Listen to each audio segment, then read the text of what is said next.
Y lo quiero dejar claro porque yo no.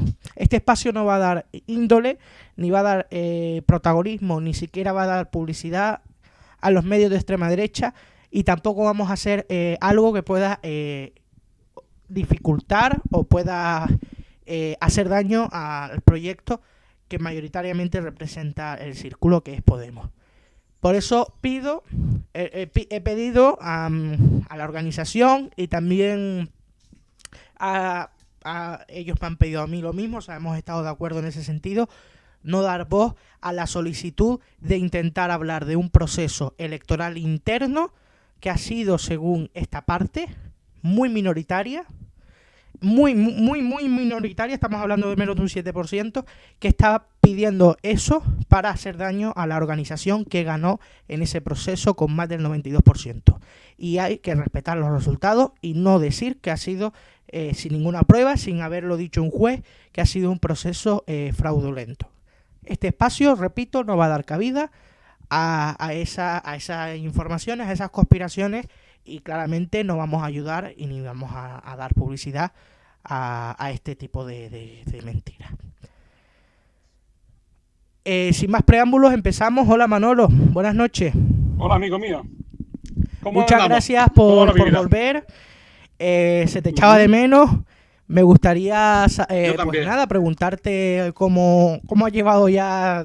Bueno, la última vez te pregunté cómo llevabas el confinamiento. Ahora te vuelvo a preguntar lo mismo, pero cómo lo has vivido, porque ya hemos salido de él. Cómo lo has vivido durante estos meses, y qué es lo que más te ha sorprendido de estos momentos tan difíciles que hemos vivido en este país, porque hemos vivido un momento de los más difíciles y de los más complicados en todo. Yo, lo primero, aparte de agradecerte la entrevista y sobre todo no poder haberlo hecho ayer porque me despisté, cosas que no ocurren a los viejos de vez en cuando, decirte que efectivamente, ¿no? A mí la pandemia la he pasado en Madrid, y Madrid era una ciudad donde la muerte ha estado muy cerca en estos meses. Y por lo tanto lo he vivido con ese temor, ¿no? Con esa precaución que era necesario tenerla. Luego, a su vez, mi compañera también se infectó con el bicho, estuvo 8 días hospitalizada, y bueno, hemos pasado un momento difícil y complejo. Pero bueno, la vida sigue y hemos tenido suerte. Yo he tenido la suerte de no pasarlo, y de que por razones que no acierto a explicar, pues el bicho ha pasado de mí o yo del bicho, cosa que me alegro profundamente. En cuanto a las sorpresas, quizás dos grandes sorpresas, ¿no? La actuación de las derechas, que han hecho un trabajo infame de crítica, no ya al gobierno, ¿no? Sino también a instituciones que están detrás del gobierno y que han hecho lo que han podido. Yo soy crítico con el gobierno y creo que las cosas podían haber hecho mejor, pero también es cierto que se ha hecho lo que se ha podido, lo que se ha sabido, y lo que en gran parte ha aparecido en el ámbito internacional, ¿no? Es decir, que se ha hecho un esfuerzo grande, ¿no?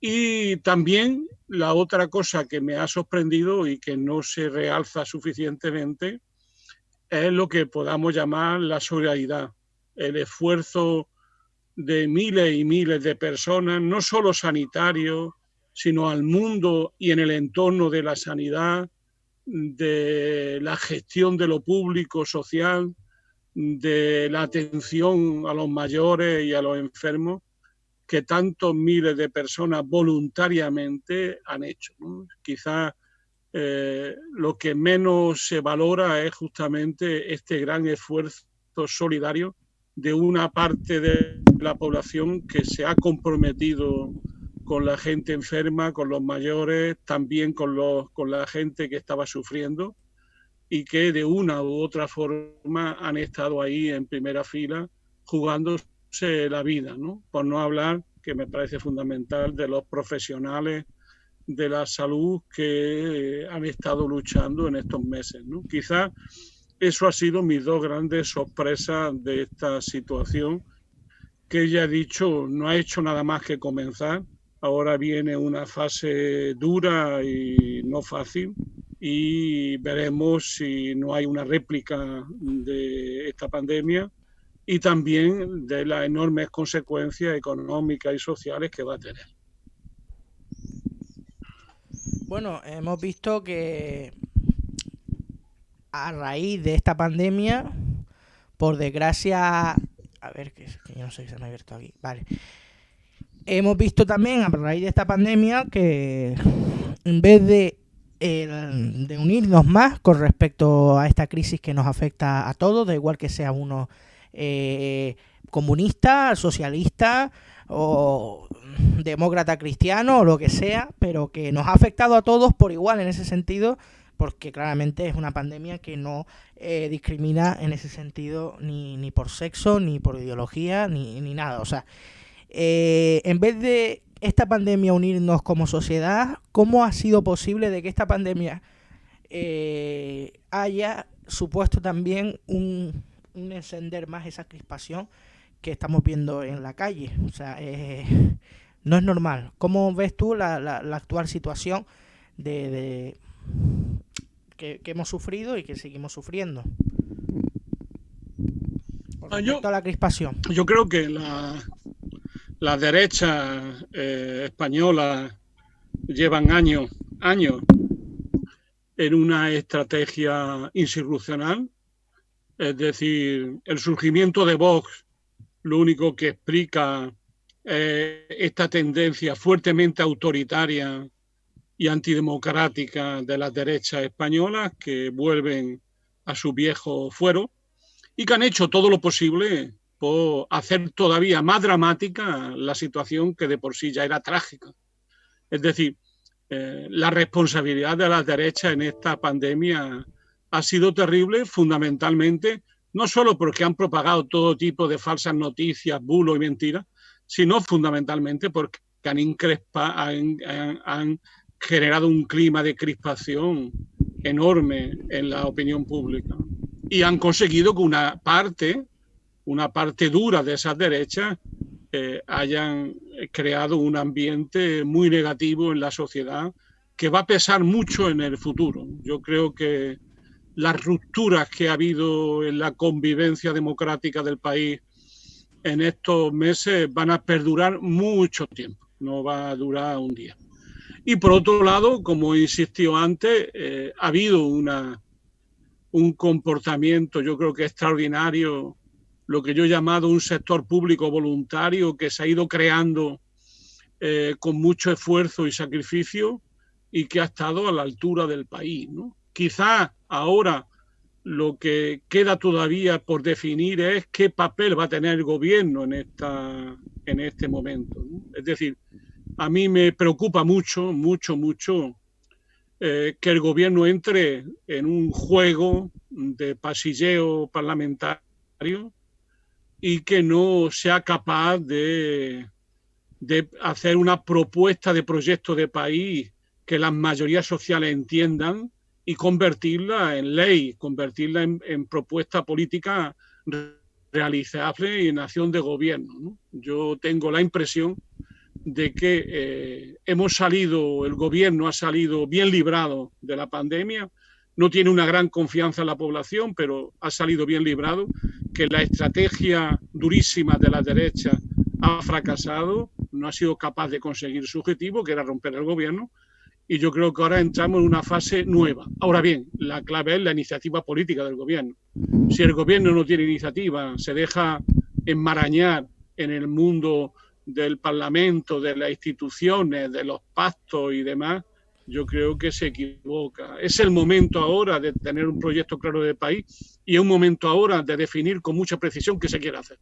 El programa del gobierno que pactaron Unidas Podemos y el PSOE es ya algo del pasado, no estaba en condiciones de prever lo que hoy hay y por lo tanto lo que tenemos que hacer es, a mi juicio, definir con mucha claridad un proyecto de legislatura con toda la fuerza y la convicción que debe de tener ese proyecto y convertirlo en una propuesta para la inmensa mayoría del país. Yo creo que esa es la iniciativa, y todo lo que no sea eso es entrar en unas aguas muy procelosas y complejas que pueden terminar por haciéndole el juego de nuevo a la derecha. Hemos podido también ver en esta última etapa la cuestión de las encuestas. Es verdad que las encuestas no son fiables, pero la tendencia que yo he podido ver, sumándolo claramente todos esos resultados, ha sido la siguiente: estancamiento de Unidas Podemos, incluso bajada, aunque en estas últimas semanas algunas les están dando más porcentajes de votos y más votos, que yo creo que también viene a colación de esa gran renta mínima vital que también te preguntaré. Y después también un resurgimiento del bipartidismo. El PSOE, según algunas encuestas, aunque sí le dan más de lo que votos que tiene actualmente, estamos viendo que bajaría con respecto a las elecciones de noviembre, y el PP recortaría distancias con el PSOE, en algunas le dan empate. Eso sí, Vox en estas encuestas últimas baja. Puede ser también a colación de, pues claramente, ese discurso que claramente creo que incluso a la gente de derecha ya les está resultando cansino y bastante demagogo, que es la cuestión que han querido llevar, van intentando llevar al gobierno al Supremo, intentando culpabilizar al gobierno de las muertes en las residencias de ancianos de nuestros mayores. Por ejemplo, en Madrid, donde ya hemos visto que ha sido al revés, ha sido la Comunidad de Madrid quien ha mandado, quien han claramente mandado a decir que no manden mayores a las residencias de ancianos. ¿Cómo podemos ver todo esto? Y cómo ves claramente la situación política en ese sentido, en el sentido electoral. ¿Crees que claramente puede ser esto una ayuda a reforzar el gobierno de coalición, o crees que esto puede ayudar a que se refuerce los gobiernos hacia la derecha? Yo creo que la situación política en este momento es, como diría yo, ¿no? Estamos en el punto crucial de la partida política. Es decir, estamos, para entendernos bien, en un momento donde la partida se está jugando. Yo creo que se ha pasado un muy mal momento en el último mes con una serie de asuntos como el caso Malaska, los casos diversos que han ido apareciendo en este último periodo en el contexto de un país que permanecía encerrado, donde las falsas noticias se mezclaban con las verdaderas y donde las calumnias y los bulos profilaban. Era evidente que en este mundo, en este contexto, el gobierno no lo ha pasado nada bien en este proceso. Ahora bien, yo creo que la parte central de la estrategia de las derechas y los poderes económicos era aprovechar este momento para romper el gobierno, para expulsar a Unidas Podemos y debilitar la posición de Pedro Sánchez. Yo creo que esa era la coyuntura política donde estamos en este momento. Esa batalla se ha perdido, la ha perdido la derecha. Ahora estamos en una fase nueva y es ahí donde yo creo que hay que tomar nota e iniciativa. Yo, sabes que siempre he sido contrario a este gobierno y es muy escéptico en las políticas que este gobierno puede hacer. No voy a remitirme a eso. Solo decir que ese será uno de los problemas que tenemos que ver, ¿no? Es decir, la polarización entre el PSOE y el PP puede terminar por convertirnos a nosotros en una fuerza residual, en una fuerza sin capacidad de influencia. Claro, eso es muy importante, no solo la acción del gobierno, sino que haya partido, es decir, que haya organización, que haya... Tú has hablado antes de las primarias y demás. Vamos a hablar de las primarias porque claramente han pasado. No, yo estaba hablando porque hay un grupo conocido en Podemos, que es un grupo minoritario, que solo busca claramente el espectáculo. La cuestión de que decir que estas primarias han sido fraudulentas. Podemos decir que no ha habido transparencia a lo mejor en el proceso, o que no ha habido tal, pero de ahí a llamar que han sido fraudulentas y tal, pues me parece muy grave, y creo que está claramente, ellos denuncian un pucherazo, y este espacio no va a dar cabida a eso. Pero sí es verdad que en el proceso estatal hemos visto una bajada de participación grandísima. Hemos visto también una unidad, supuestamente, vamos a analizar la cuestión, con respecto al equipo ganador, que es un Podemos Contigo, que ganó con un 92%, y que después en las primarias últimas, donde este espacio también ha participado, ganó en, vamos a ver, ganó en 8 comunidades autónomas, no, en 9 comunidades autónomas de 11. Y en 11 de 11, si miramos que las dos candidaturas que no se presentaron bajo la marca de un Podemos Contigo son cercanas a un Podemos Contigo, que estamos hablando de Cuidando Castilla-La Mancha y de la extremeña Águila Extremadura. Te voy a preguntar sobre la cuestión, cómo has visto estos procesos y los resultados que te han parecido. O sea, yo no... Como comprenderás, desde mi lejanía de la estructura de poder interno dentro de Podemos, pues no tengo, seguramente la información que tengo es la que los medios próximos a Podemos han podido dar, ¿no? Mi impresión de fondo es que ya no somos lo que éramos, ¿no? Estamos en un proceso donde hemos perdido la conexión política y sentimental con una parte muy importante de nuestro electorado, que a su vez esa conexión política y sentimental ha hecho que el activismo pro Podemos haya disminuido mucho y que la militancia real sea muy baja. Yo creo que eso debería de haber sido una preocupación desde hace años. Yo lo he venido sosteniendo desde siempre prácticamente. Y creo que desgraciadamente hoy nos vamos a encontrar con ese problema, ¿no? Te voy a poner un ejemplo para que entienda lo que yo te quiero decir, ¿no? Si mal no recuerdo, en Galicia, que ahora hay elecciones, nosotros fuimos la segunda fuerza política en Galicia después de la derecha. Creo que sobrepasamos al PSOE y sobrepasamos al BNG. Hoy seguramente el PSOE nos va a sobrepasar y seguramente el BNG también. ¿Qué quiero decir con eso? Que tú puedes, como el BNG, tú puedes tener malos resultados, pero si tienes organización y proyecto y confías en ella, puedes tener malos resultados, pero luego esos resultados pueden ser reversibles y tener mejores resultados. El problema que tenemos, Manolo, pueden ser reversibles en Podemos. Es que ese es para mí el gran problema que tenemos, ¿no? Sin una estructura organizativa, que haya círculos de base en los barrios, que haya círculos de base en lugares de trabajo, que haya círculos de base y comités de base en cada uno de los pueblos de nuestra geografía.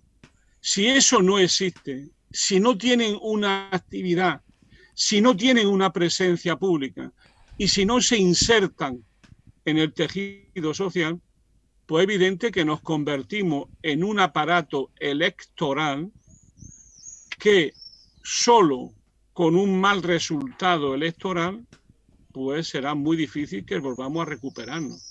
Ese es el riesgo que se corre. Si encima estamos gobernando, es decir, si encima la mayoría de nuestros cuadros dirigentes están en el gobierno y en la gestión del gobierno o son cargos públicos, pues tengo la preocupación de que no tengamos ni medios humanos, ni medios materiales, ni medios económicos para impulsar la organización. Por ejemplo, yo no tengo ningún miedo, no tengo ningún miedo, perdona, a que esto que se dice que haya habido pucherazo o no. Yo creo que no. Yo creo que es una baja participación, que obviamente ha ganado el equipo que está alrededor de Pablo Iglesias, que es el dirigente más importante y conocido de la organización, pero que lo que ha emergido de nuevo es una organización política que es de las más y de las peores tipos de organización política, es decir, un partido de cuadros sociales incrustado en el aparato del Estado y cargo público, que su única pulsión real son las elecciones. Es decir, un partido cuya única tarea son las elecciones, que vive de los presupuestos públicos y que vive de los cargos públicos, pues un mal resultado electoral puede significar su práctica desaparición.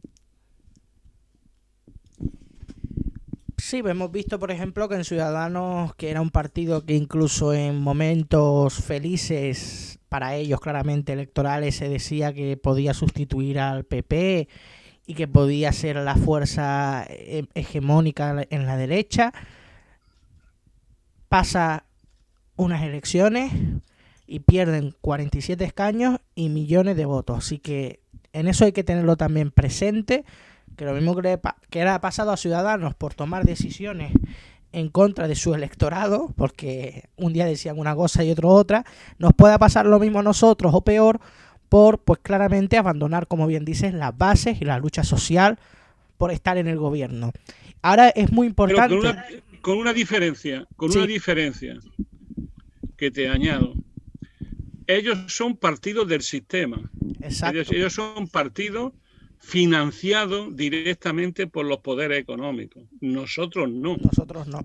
Es decir, la diferencia es que ellos tienen una retaguardia donde refugiarse. Nosotros no tenemos más retaguardia que el pueblo, que la gente.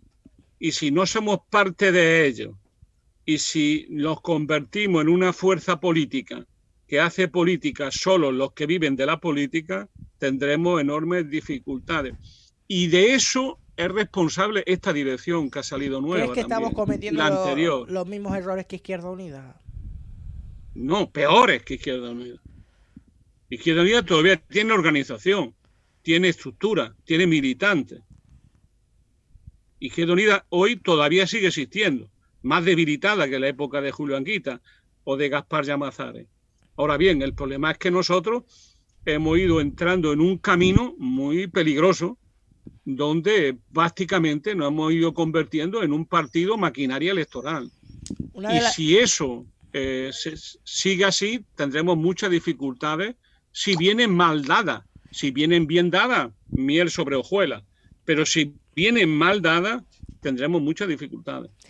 Una de las cosas que Rejón criticó en su momento fue el tema de la posición izquierda-derecha, y claramente dijo que Podemos se había convertido en un partido que ya estaba asociado a la izquierda. Cuando empezó no tenía ese discurso y claramente pues era más hablaba más de la transversalidad, de la horizontalidad en lo orgánico. ¿Crees que eso se ha perdido y ha sido también causante? O sea, el posicionarnos a la izquierda del PSOE, por ejemplo, en vez de decir desde el minuto uno, como dijimos hasta ahora, que no somos ni de izquierda ni de derecha, que solo estamos defendiendo al pueblo. Es que ahí también... Bueno, yo creo que eso ya, ¿cómo te diría? ¿No? Ese debate ya ha pasado, desgraciadamente, ¿no? Muchas veces lo que uno es el producto de errores propios y de aciertos del enemigo, ¿no? Unidos Podemos, ahora, pero antes Podemos, era un grupo que obtuvo un respaldo popular inmenso. A mi juicio, el equipo dirigente no estuvo a la altura de las circunstancias y se dividió, se rompió y no fue capaz de dar un proyecto serio. Pero claro, esa ruptura no es algo en el aire, abstracta, ¿no? Es también provocada por unos poderes que han combatido con una dureza extrema a Podemos. O sea, el equipo dirigente de Podemos ha sido golpeado desde todos los puntos de vista, ¿no? Por lo tanto, la línea política, para entendernos así, de Podemos ha sido una línea política zigzagueante, producto de la acción-reacción que los poderes han ido ejerciendo, de la división del núcleo dirigente y de que no hemos sido capaces o no se fue capaz de definir un proyecto de país más allá de las vaguedades. Y lo digo, por ejemplo, también en el caso de Errejón, de Íñigo Errejón. Es decir, a mi juicio, estos debates muchas veces son demasiado abstractos, ¿no? Como si la izquierda y derecha, como si la transversalidad. Pero eso, ¿qué significa programáticamente? ¿Eso qué significa en la política de alianza? Eso es lo que no hemos discutido. Es decir, se puede discutir, bueno, el eje izquierda-derecha ya no es lo que era, evidente. Que hubiese sido interesante continuar con aquello que hablamos del populismo de izquierda, sin lugar a dudas. Pero todo eso, hay un problema que no se aborda y que no se dice. Bueno, ¿y eso qué significa programáticamente? ¿Eso qué significa en el proyecto de país? ¿Qué significa en nuestro modelo de Estado? O sea, nosotros, por ejemplo, Podemos fuimos la primera fuerza política en Cataluña y la primera fuerza política en el País Vasco. Ya no lo supera, y ahora bueno, no supera el Partido Socialista y en caso de Cataluña Esquerra. O sea, ¿qué ha pasado? Y en Galicia... Pero el problema es que, ¿pero qué proyecto teníamos para Cataluña? Es decir, el problema de fondo es que una fuerza política con el 20% del voto es una fuerza política que necesita concretar programáticamente su mensaje electoral. Y muchas veces en el debate entre Íñigo y Pablo Monedero y tantos otros que estuvimos en esas batallas, lo que no quedaba claro era, bueno, esto de la transversalidad, pero ¿eso qué significa programáticamente? ¿Qué vamos a hacer en Cataluña? ¿Estamos a favor del separatismo, sí o no? ¿Vamos a luchar por una estructura federal, sí o no? ¿Qué posición tenemos sobre Europa? ¿Queremos que esta Europa es reformable, sí o no? ¿Qué propuesta tenemos en los temas cruciales del Estado, en política de empleo? ¿Somos partidarios de una banca pública? ¿Somos partidarios de la nacionalización de empresas estratégicas? Sí, sobre todo eso, Podemos nunca ha dicho nada, en serio. Y es claro que, el debate era, por un lado, abstracto, muy abstracto, decir, bueno, hemos sido transversales, hemos ocupado el lugar de Izquierda Unida, está bien, pero ¿tú qué hubiese hecho, aparte de grandes declamaciones, a la hora de la verdad, en el Parlamento, en la política de alianza? ¿Y qué relación vamos a tener con el PSOE? ¿Tendríamos que haberlo apoyado en la moción de censura, sí o no? ¿Tendríamos que haber gobernado con el PSOE, sí o no? Bueno, eso eran las grandes cosas, los grandes debates. Y esos debates no se han resuelto nunca bien, porque ni siquiera comenzaron. Creo que los debates que deberían de haber sido debates se ha intentado llevar en consulta, que creo que está bien que se consulte, pero me gusta que una consulta se haga con un debate. Claro. ¿Por qué? Porque los órganos del partido nunca han funcionado. Es decir, el problema de fondo es que hay un problema muy serio en Podemos de organización. Yo quiero ser moderado en mi lenguaje sobre estos temas, porque no quiero dar bueno, a ver, Manolo, es bueno, mira, nosotros en este canal hemos abierto un nuevo espacio que se llama Podemos Plus, que es un espacio de reconstrucción, de intentar reconstruir el partido desde la base, con crítica, pero también con proyectos, e intentar eso llevarlo al Consejo Ciudadano Estatal actual, e intentar desde la militancia, que no tenemos... A lo mejor no tenemos voz en estos momentos en el Consejo Ciudadano Estatal, porque muchos no nos hemos presentado. Yo sí me presenté como independiente, pero me refiero a llevar esas propuestas que hagamos en un debate, en este espacio, e intentar llevarlo para intentar también desde abajo construir, como bien dice, el partido. Y creo que una de las cosas que bien has dicho es el tema de la posición política en ese tipo de cuestiones, como es la Unión Europea, como es el tema del independentismo, como es el tema de la nacionalización de empresas estratégicas. Y creo que eso también es importantísimo, que en el partido tengamos unas posiciones políticas con respecto a algunos temas. Por ejemplo, el tema de la República, que es verdad que el partido es mayoritariamente republicano, pero no hay un proyecto republicano. Es decir, vamos a intentar llevar al Congreso el referéndum o vamos a intentar trabajar para que pues intentar trabajar para que se produzca y podamos echar al rey. O sea, cosas así que creo que debemos desde la base también construir para intentar que Bueno, nuestros esto que dirigentes... tú dices, hay un problema. Sí, Hay un problema que me gustaría solo esbozar, ¿no? Vamos a ver. exacto, dime, Uno de los grandes problemas, yo he estado en el Consejo Ciudadano, lo sabemos. pero fíjate, ¿cómo funcionaba el Consejo Ciudadano, ¿no? Se reunía cada 2 o 3 meses.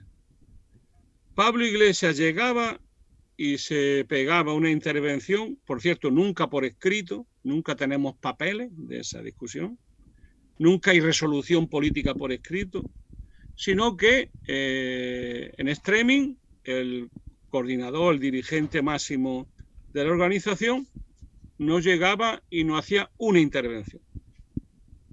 Nos veíamos allí 100 personas, 120 personas, nos daban 3 minutos, terminábamos corriendo para salir después de comer, que comíamos allí mismo, y hasta el año que viene, si Dios quiere.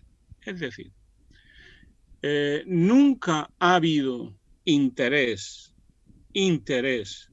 por crear un equipo dirigente cohesionado basado en el trabajo colectivo, en la división de tareas y con ideas claras del país. Eso no lo ha habido nunca. Las reuniones de la Ejecutiva cada lunes son reuniones de una comisión de organización, no de una fuerza política, que en aquel tiempo era la tercera fuerza política del país, que tenía más de 70 diputados. Es decir, nosotros nunca hemos tenido una organización a la altura de nuestro voto y a la altura de nuestra responsabilidad política. Y fue Es una más, de las cosas por conforme... fue una de las situaciones por la que dimitiste de tu cargo como consejero ciudadano estatal, ¿no, Manolo? No tengo duda de eso. Yo dimití de mi cargo, que por cierto no lo hice público hasta que no fuese problema para la organización. Dimití porque no sirve para nada los órganos. Yo no estoy en los órganos para figurar. Y entonces yo soy un dirigente que viene de la izquierda, soy comunista, que sé lo que es una organización, respeto lo que es la organización, y si yo soy dirigente de esa organización, ejerzo. Y si no sirve para nada, pues me voy a mi llevar casa. ese conflicto, o sea, intentaste llevar esa visión al Consejo Ciudadano Estatal y qué respuesta recibiste, si es No, así. porque es que no hay respuestas posibles, porque no funcionan los órganos. Los órganos son... Pero ¿no intentaste de alguna manera de que la Sí, bueno, lo he organización... intentado públicamente, Sí, lo he no, pero digo intentado. en SSC, no hablaba ni expresaba más o Sí, menos... no, yo siempre he hablado. Tú no te preocupes, que yo siempre doy la cara. Entonces, el problema es que lo que ocurría era que son órganos para refrendar la política que en otros lugares se hacía. Es decir, no son órganos de debate político ni de dirección política. Son pequeños parlamentos donde el Ejecutivo lleva las leyes para ser aprobadas o no, pero no deciden. Eso no es verdad. El Consejo Político no decide. Quien decide esto es un grupo pequeño de dirigentes, que son muchos de la Ejecutiva, que en lugares que no son muchas veces orgánicos deciden lo que hay que hacer. Luego lo van llevando a los órganos y los órganos lo hacen de aquella manera. Ahora bien, un debate colectivo, una dirección colectiva, donde haya responsabilidades claras, tareas específicas y donde se discuta la política que se está haciendo, eso no lo ha habido nunca, al menos en el tiempo que yo he estado en los órganos. Claro, ¿qué ocurre? Que cada vez eres menos, cada vez tienes menos organización, la pluralidad de la organización se va eliminando, se va yendo la gente se va aburriendo y por otro lado te encuentras con que cambias de línea política o modificas tu línea política y acabas planteándote que la idea de fondo es gobernar con el Partido Socialista Obrero Español. Claro, eso, si encima después de eso hay malos resultados electorales, pues claro, la verdad es que dice, bueno, ¿estaremos haciendo bien las cosas? ¿Estaremos haciendo bien las cosas o nos estamos equivocando? Y eso es para mí mi preocupación. Mi preocupación es... También hay que decir, en las elecciones de abril perdimos votos, pero es que en noviembre, en vez de a lo mejor crecer o tal, perdimos más votos todavía. Y encima se presentó en noviembre el partido de Más País, que ayudó a que muchos diputados de Vox tuviesen presencia por la división que había entre Podemos y el partido de Rajoy. Sí, claro. O sea, esos son hechos, ¿no? Entonces, el problema para mí de fondo es la responsabilidad de un equipo dirigente con respecto a la política que se hace. Pero claramente, como bien sabe Manolo, el proyecto Podemos sigue siendo, y creo que su desaparición sería traumática por eso yo propongo un espacio para ayudar que no sea así, porque ese es yo creo que es un deber que tenemos también los militantes, para que, como bien dicen, no desaparezca este proyecto, porque claramente es bastante necesario. Yo no me imagino al PSOE, por ejemplo, aprobar la renta mínima vital, como la ha aplicado ahora mismo Unidas Podemos, o por ejemplo no me imagino esa subida del sueldo mínimo interprofesional sin la presión, no solamente de Podemos, sino también de los sindicatos, que también hay que decirlo, en contra de que la patronal, sabemos que no tenía ganas de en este año subir al sueldo mínimo, y al menos sabemos que la propuesta inicial era de 1.000 euros, pero se subió a 950, yo creo que ya para el año 21 será de 1.000. ¿Cómo ves tú? ¿Cómo crees tú que debe...? Bueno, ya hemos visto tu posición, que es claramente crear un espacio más yo creo, y eso es lo que va a intentar también, de discusión política y menos de discusión interna de cómo organizarnos y tal, sino de discusión política. Creo que hablamos mucho de Podemos y poco de la política en los órganos, como en los círculos, como en los CCM, CCA y en este caso el CCE, que es donde estuviste tú, Manolo. Yo te pongo un ejemplo a ti y a nuestros oyentes. Sí. Decirte que no estamos en directo, Manolo, pero está grabado, ¿eh? Sí, está todo grabado. Sí. Disculpa. No te preocupes, a tus oyentes, yo no tengo problema. Y a los que nos van a ver y van a discutir nuestras cosas. La pregunta es, ¿ellos saben cuál es el programa de Podemos y de Unidos Podemos? ¿Hay algún papel que diga, aquí tiene usted el programa y los estatutos? No lo hay. Yo creo que una iniciativa que hizo Unidos Podemos en 2016 fue hacer la versión, aunque es verdad que algunos la criticaron, pero yo creo que es más legible para las personas que no leen programas políticos el hacerlo en versión IKEA. No sé cómo lo viste tú, Manolo. Sí, pero yo no estoy hablando de programa eso es un programa electoral. Estoy hablando de un programa político. ¿Cuál es el programa político? Claro, pero en el programa electoral recogen los políticos. No necesariamente. Un programa electoral es siempre un programa de una coyuntura para un programa de legislatura. Vale. Estoy hablando en los temas de fondo. Por ejemplo, tú antes lo has hablado, ¿no? ¿Somos republicanos de verdad, sí o no? Sí. Es decir, hacemos que no, pero claro, eso no está escrito en un papel. No sé si me entiendes lo que te quiero decir. Te entiendo. En un programa electoral no pones tú eres republicano o no. Podemos decir que somos de orientación republicana. Ahora bien, estamos hablando, ¿tenemos una voluntad de superar el capitalismo o no? Es decir, ¿tenemos un proyecto federal o no? ¿Y cómo? ¿Vamos a plantearnos en serio superar el capitalismo hacia la construcción de una sociedad alternativa? Todo ese tipo de cosas no se han discutido en Podemos y nunca se ha entrado en ese debate. ¿Y qué ocurre? Que claro, eso termina pesando en la organización. ¿Por qué? Porque una organización es también una voluntad política organizada. Es una ideología organizada. Y si nos falta el apoyo teórico y programático necesario, la gente no va a durar mucho tiempo en esta organización. Es decir, nosotros necesitamos en este momento, el país necesita como nunca que hacer tres cosas que a mi juicio debería hacer Unidos Podemos. Que en primer lugar y fundamental, convocar unos estados generales para la alternativa. Es decir, nosotros deberíamos de convocar lo que hoy es el mundo de Unidos Podemos en su pluralidad, unos estados generales para definir con mucha precisión qué queremos ser cuando seamos mayores. Es decir, qué proyecto alternativo de país queremos. Y no estoy hablando de una... que podemos construir Podemos para que sea una fuerza alternativa, o sea, no depender del Partido Socialista. Yo creo que es un error. Pero para eso hay que tener un proyecto, claro. José. Es decir, ahí tienes que decir, o sea, a mí el discutir continuamente nuestras relaciones con el Partido Socialista no me interesa tampoco ya demasiado.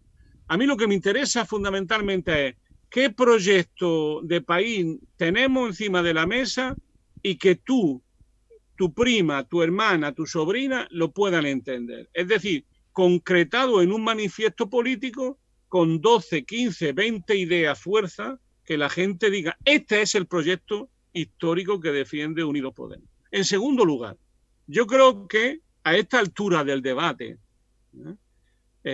no se puede continuar con un Unidos Podemos que es pura y simplemente una coalición electoral parlamentaria. Es decir, por abajo no hay nada unificado, no hay nada concretado. Yo no digo solo con el PC o con Izquierda Unida. Estoy hablando de que se debería de crear, y esa es una tercera posición, asambleas de base comunes y abiertas de hombres y mujeres de IU, del PC, de Podemos, pero abiertas a otra gente, que no son parte de la base coalición, para discutir, claro, es decir, para que la coalición no sea una sola coalición entre partidos, sino que sea una coalición abierta a la sociedad, que esté unida al conflicto social y que la gente pueda articularse. Si te fijas bien, se trata de tres ideas. Uno, ir a unos estados generales para definir un proyecto de país. Segundo, ir a la construcción de una nueva formación política. No estoy diciendo que desaparezcan los partidos, sino que no puede ser que la fórmula electoral que se llama Unidos Podemos sea pura y simplemente una coalición parlamentaria. Eso es terrible. Esa fórmula tiene que llegar no dependamos a cada de una marca, sino que la marca, digamos que la marca se define a raíz de ese proyecto que se cree. Que no dependa solamente de Podemos ni de Izquierda Unida, sino dependa también... efectivamente. Exacto. Entonces, la pregunta dime, Manolo. No, la última pregunta que te quería hacer era la cuestión de que si crees que ha sido un fracaso, no para uno, yo creo que en general ha sido un fracaso generalizado la creación y la desilusión, o sea, el que Íñigo Errejón monte su partido y el que ahora los anticapis vayan a ir en solitario. Sí, yo creo que todo eso lo que expresa es una degradación de un proyecto común, ¿no? Entonces, como siempre ocurre, el problema es quién es como siempre. Si nos dedicamos a descubrir quién es el culpable, estamos perdidos. Si piensas que esto ha sido culpa, no, yo no digo que sea culpa de Rejón, ni de Miguel Urbán, ni de Pablo Iglesias. Yo creo que ha sido culpa de una dinámica política. De toda la izquierda en general. Efectivamente. Entonces, ¿cómo se resuelve el problema? No diciéndole tú eres un traidor que nos ha engañado, sino muy simple, es ponernos de acuerdo en lo fundamental, desde la pluralidad.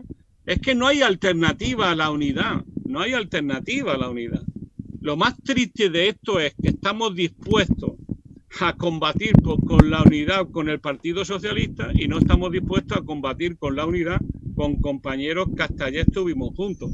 Ese es el gran drama que tiene la izquierda española. Es decir, somos capaces de sentarnos con adversarios y jugarnos el pescuezo y la vida por ellos, y sin embargo no somos capaces de jugarnos el pescuezo y la vida por gente que han estado con nosotros, que no hemos sido capaces de convivir juntos, pero que hoy necesitamos urgentemente volvernos a reencontrar como diría Anguita, en el programa, en la unidad de acción, en la lucha social, y de prepararnos para un futuro, volver a estar juntos, seguramente en una dinámica que ya no será la que había antes. Pero lo absurdo es seguir fragmentándonos, seguir dividiéndonos y seguir culpabilizándonos a uno y a otro de una situación que es que no hemos sido capaces, unos más y otros menos, de gestionar democráticamente y con inteligencia. Entonces yo creo que nuestra tarea futura es cada vez más, a mi juicio, es tener un proyecto propio, autónomo, claro, definido, que la gente lo entienda, que la gente lo entienda. Segundo, superar el carácter estrictamente de coalición parlamentaria que tiene Unidos Podemos. Tenemos que ir más lejos. Y en tercer lugar, tenemos que llegar a los que se fueron. Hay que llegar con fórmulas políticas imaginativas que reclamen que la gente que se fuera pueda volver en el camino del programa común y de la unidad de acción. Si no hacemos eso, yo creo que lo que estamos es construyendo una derrota. Manolo, sabemos que actualmente no estás dentro, porque no eres militante, creo yo que sí, porque sí, claramente sí. Militar en el partido creo que no hace daño. Y claramente tú, por ejemplo, a día de hoy, de alguna manera, ¿estarías dispuesto a ayudar al partido a todo eso que tú estás diciendo? O sea, sí, yo me siento militante de un partido que no existe, que es el partido Unidos Podemos, que se puede llamar Unidas sí. Podemos.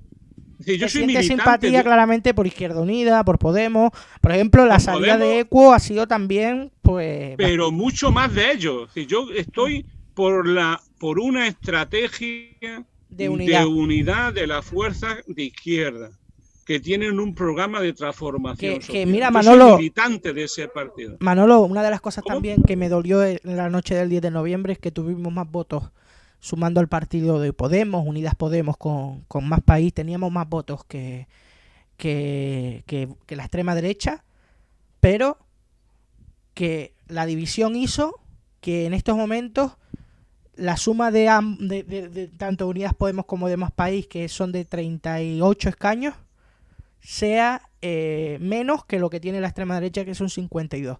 Como eso es un claro ejemplo, creo yo, del resultado de la división de la izquierda, y que claramente, como bien dices, tenemos que reconstruir para, sobre todo, unirnos, sobre todo contra estos tiempos que no son los mismos que en 2014, con una nueva crisis, con una extrema derecha muy agresiva, promoviendo golpes de Estado, que lo hemos podido ver en las últimas semanas. Con respecto, bueno, hemos visto mensajes que han sido llamando a los militares a las armas. Manolo, tú has vivido la transición, has vivido, por ejemplo, el 23F.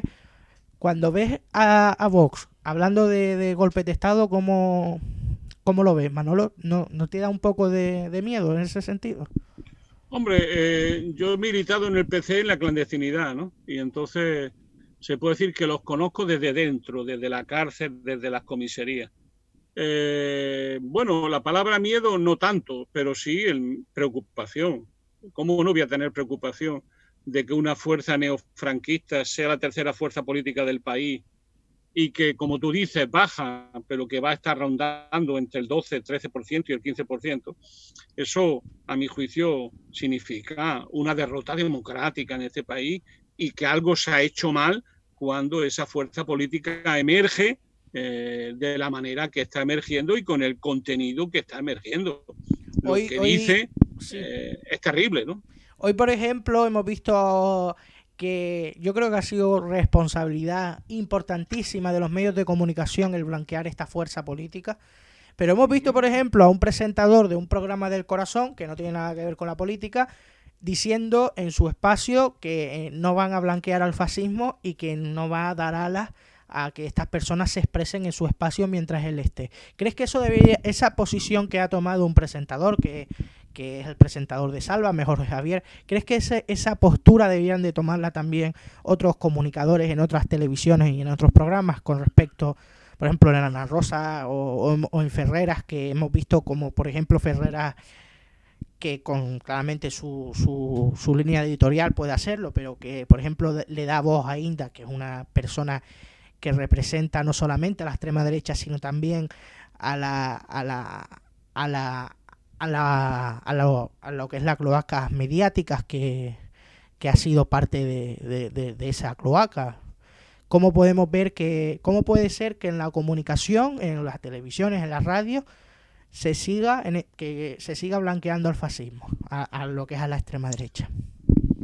A mí, mira, a mí me preocupa mucho la política y los políticos y la gente normal, ¿no? A mí me parece bien que un líder mediático diga su opinión, en este caso favorable, y como hay otros que tienen opiniones negativas, a mí lo que me interesa es la opinión de la gente, de la organización, es decir, el tener ideas claras de lo que hay que hacer. Y yo creo que eso falta en el país, ¿no? Y por tanto, a mí me parece muy bien y lo respeto muchísimo, y ahora más lo que ha hecho este señor, pero yo creo que la clave es lo que hagamos nosotros y organizadamente. O sea, yo soy un viejo militante comunista y política sin organización no merece la pena, no es nada.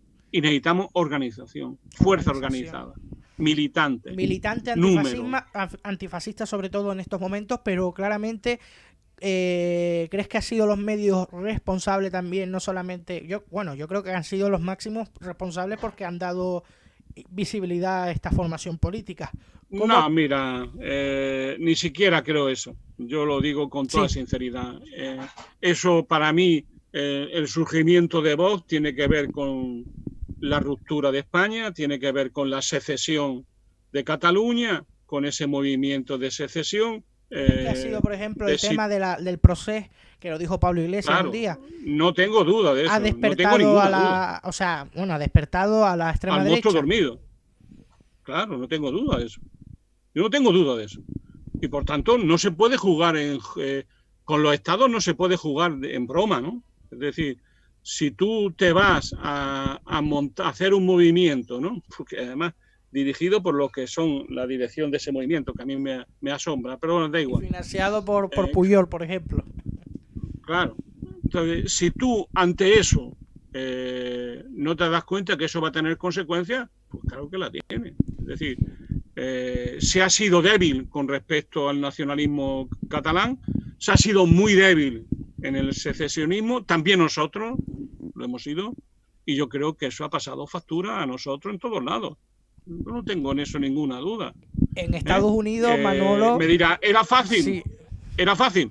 No. En Estados Unidos, Manolo, ha habido muchas manifestaciones por la muerte de una de las personas que pertenecían al movimiento de defensa afroamericano, cuyo nombre ahora no me acuerdo, lo siento, lo tendría que buscar, pero... Floyd, bueno. ¿Qué ha pasado? ¿Qué está pasando en Estados Unidos? ¿Crees que está habiendo un despertar de...? Me recuerda mucho, yo no sé si tiene que ver a colación, pero me recuerda mucho a esa sociedad que fue también muy crítica con la guerra de Vietnam, que fue en los finales de los años 60. Me recuerda mucho a esa época, Estados Unidos en estos momentos. ¿Crees que está despertando de nuevo esos movimientos que claramente algunos ya están calificando de terroristas, como es el presidente norteamericano? ¿Cómo crees tú, por ejemplo, que ha sucedido en Estados Unidos, tu análisis, y también con respecto a las denuncias que han hecho desde ahí, y yendo incluso a las puertas de las embajadas españolas, donde claramente denunciando pues la masacre que sucedió hace 5 siglos y que han, por ejemplo, tirado estatuas como la de Cristóbal Colón? Bueno, ahí mezcla varias cosas que yo creo que deberíamos... Vale. Bueno, respóndeme lo primero y lo segundo. No, pero está bien, yo intervengo sobre ella. La primera cosa fundamental es que el racismo es constitutivo de Norteamérica. Es decir, la mayoría de los padres fundadores tenían esclavos y convivieron su revolución social, su revolución política, convivieron con el racismo. Y que luego, después en la época de Lincoln, en la guerra de secesión norteamericana, ese conflicto estalló. Ahora bien, la experiencia histórica de Estados Unidos es que es un problema no resuelto y que el racismo es constitutivo de la sociedad norteamericana. Eso se puede eludir, se blanquea, nunca mejor dicho, se blanquea mucho la sociedad norteamericana sobre su estupenda democracia, pero el hecho fundamental es ese. Y por lo tanto, a mi juicio, ese tema está vivo y seguirá estando vivo porque, como se ve, hay un componente racial y de clase enraizado en la historia norteamericana. Y eso que tiene que ver desde el trabajo que tiene, los trabajos a los que aspira, hasta el número de negros en las cárceles, todo eso tiene que ver con ese problema no resuelto. Tenemos unas elecciones en Luego, Estados Unidos que se vota Coca-Cola o Pepsi-Cola, o sea... Sí, el problema de fondo que hay también sobre el tema... Yo esto de la estatua soy muy crítico. Nosotros somos un país que tiene una larga historia. Sería bueno tener una visión crítica de la historia, pero ir por ahí rompiendo estatuas de Cristóbal Colón a mí me parece una barbaridad. ¿Por qué? Porque no se puede juzgar la historia desde el presente. La historia es compleja, la historia es muy dura y al pobre Cristóbal Colón tú le puedes acusar de muchas cosas, pero quemar su estatua en Estados Unidos es como... Había que quemar tantas estatuas antes que llegara Cristóbal Colón que no merece la pena. Yo creo que lo que hay que tener es una visión muy seria de la historia, de la complejidad de la historia. Como decía Walter Benjamin, donde hay historia existe la barbarie, la historia del mundo es también la historia de la barbarie, donde todos los pueblos de una u otra manera han estado presentes, y lo que tenemos que tener es una visión crítica de nuestra historia, pero sabiendo que hay que juzgar cada época en su contexto. Nosotros no somos el Tribunal Supremo de la historia, y lo que deberíamos de hacer nosotros es evitar los errores que le adjudicamos a Cristóbal Colón. Es decir, lo que interesaría mucho es que la minoría oligárquica de Latinoamérica no practicaran el racismo hoy, que las minorías oligárquicas de Latinoamérica no practicaran la exclusión social y, en este caso, la desigualdad social, y que no siguieran malvendiendo a sus países. Esa es la responsabilidad que nos toca a nosotros. Ahora bien, juzgar a Cristóbal Colón y a los conquistadores españoles no se trata de eso, se trata de enjuiciarlos críticamente y llamar crimen a lo que es un crimen, pero de ahí a que nosotros nos convirtamos en el Tribunal Supremo y que nos dediquemos a retirar nuestra propia historia, eso no sirve para nada, es más, provocará una reacción que nos consumirá a todos. Has hablado mucho has opinado mucho sobre todo una cuestión importantísima y que la gente no le está dando la importancia que tiene. Ahora llega el verano, estamos ya fuera del estado de alarma, se puede ir a la playa, pero septiembre llegará y muchos ya están hablando de recortes en España que impondrá la Unión Europea, y España ya se está hablando también de solicitud de rescate económico al Banco Central Europeo por parte del gobierno español, pero claramente, como bien sabemos, todas las deudas siempre todas las deudas siempre recogen algunas normas que se nos imponen claramente desde Europa por la relación económica que tenemos de dependencia con Alemania. ¿Cómo vamos a ver en esta crisis cómo va a ser Europa? Y si crees que el gobierno, a raíz de esa situación, van a haber muchas fracturas con respecto a la posición económica que va a haber a partir de septiembre. Yo te invito a que hagamos una charla sobre esto específica, porque los temas en general de Europa se desconocen, la gente no se da cuenta de que se habla. Mira, Manolo, ya que llevamos mucho tiempo, hacemos una cosa y intentaré que sea en directo. La semana que viene, cuando quieras, si te apetece, o la otra, cuando tú me digas, hacemos un debate exclusivo. Yo la semana que viene estaré en el sur, volveré, no sé si en el sur tendré condiciones, creo que sí, para algún día asomarme a este medio, y yo te llamo la semana que viene para que quedemos la semana que viene Es que es un dedicado tema, monográficamente a la Unión Europea. como bien dice Manolo, es un tema bastante largo y vamos a Largo, y emplazarte. sobre todo que hay que saberlo explicar bien, que no siempre se explica bien. Y por eso Y a mí me por eso me gustaría gustaría que lo entráramos. explicara, oíste Manolo, por eso me gustaría que lo explicaras tú, porque yo, por ejemplo, no sé La semana que viene te llamo para que quedemos un día y una hora. exactamente, y lo iremos aquí en el canal. Buenas noches, Manolo, Muy y bien. descansa.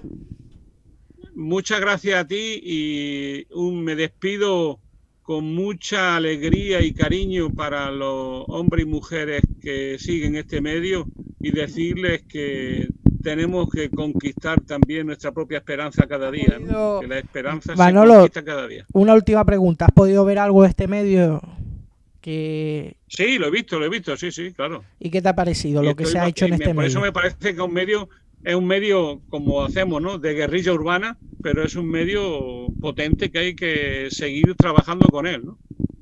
Pues muchas gracias, Manolo. El Ala. círculo siempre estará ahí e intentaremos tenerte. Buenas noches. Muy bien. Adiós, amigo. Hasta luego. Adiós. Hasta la próxima. Hasta la próxima.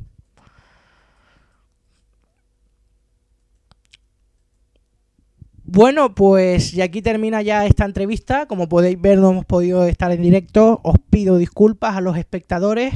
Estamos en YouTube y en Facebook y vamos a seguir estando con vosotros. Recordad, mañana vamos a estar en Alojo se da, que sí será en directo, donde podrán llamar y tal. Y el sábado estrenamos Podemos Plus. Podemos Plus va a ser un espacio de reconstrucción del proyecto, de dar soluciones a la cuestión interna, aunque eso es verdad que creo que debemos hacer los militantes. Ya se hizo eligiendo a nuestros representantes en el Consejo Ciudadano Estatal, pero claramente no por eso podemos hacer un proyecto aquí también audiovisual donde claramente discutir y debatir y construir claramente, porque esto aparte de discutir y debatir, eso va a colación de construir, porque es lo que vamos a hacer, no solamente, y quiero que sea lo más pluralmente posible territorialmente, y te invito a que participes. Hemos tenido a Manolo Monoreo, lo vamos a tener la semana que viene, eso sí, vamos a intentar que sea en riguroso directo para hablar sobre la cuestión, pues la cuestión europea, que yo creo que es muy importante, muy larga, y vamos a tener a Manolo Monereo la próxima semana. Os pido disculpas, eso sí, a los espectadores que han querido seguirnos en directo, pero han habido muchos fallos técnicos, este ordenador se traba mucho. Voy a tener que pronto abrir algo para intentar pues también construir este medio a mejor. Pronto este espacio abrirá un medio para que este medio llegue antes de que acabe el 2020 a emitir en alta definición. Con una cámara en HD, yo me ven ustedes así, buscaré la manera de hacerlo, no sé si por Patreon o por PayPal, pero alguna manera tengo que hacer para que este medio pues crezca y podamos estar, como repito, en la mejor calidad posible, tengamos unos equipos técnicos mejores y claramente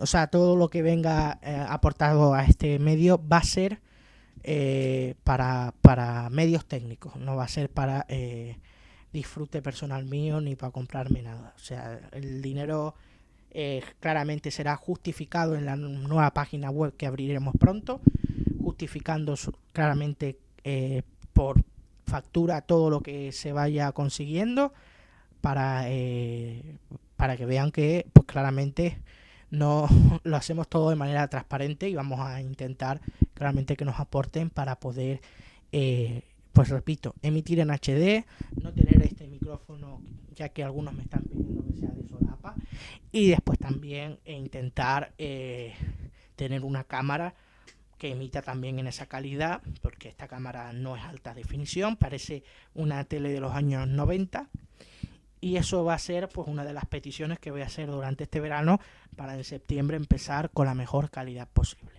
Y este va a ser nuestro cometido. Muchas gracias y muy buenas noches.